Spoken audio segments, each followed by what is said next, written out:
L'épidémie de grippe qui touche l'ensemble fait le point sur l'ampleur de la situation, aggravée par la conjugaison de deux virus de type A de la grippe, le H1N1 et le H3N2.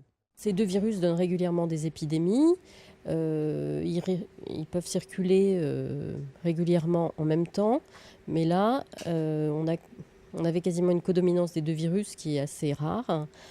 Le virus H1N1 est connu pour donner des épidémies importantes qui touchent particulièrement les adultes jeunes, et avec des cas graves et éventuellement des décès chez des personnes jeunes et bien portantes.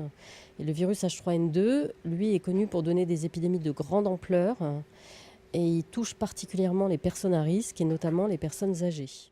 Cette année, il s'agit maintenant de savoir évaluer précisément son impact sur la population. Chaque année, la grippe tue. Ça, c'est quelque chose qu'on ne sait pas forcément, mais ces deux virus circulent de façon importante. Cette année, on a pour l'instant un excès de mortalité, mais on sera en fin d'épidémie si l'excès de mortalité est supérieur aux autres années ou pas. Si la vaccination reste la seule, dans ce contexte, la prudence est de mise et les gestes. Les meilleurs gestes, ce sont les gestes barrières.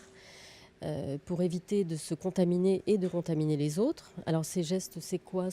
Déjà, il faut se laver régulièrement les mains, soit à l'eau et au savon, soit avec une solution hydroalcoolique.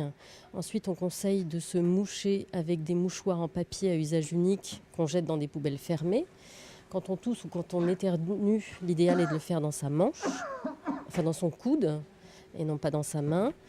Et ensuite, pour les personnes malades, on conseille de porter un masque pour éviter qu'elles transmettent l'infection à son entourage. Avec déjà plus de 1000 décès dénombrés,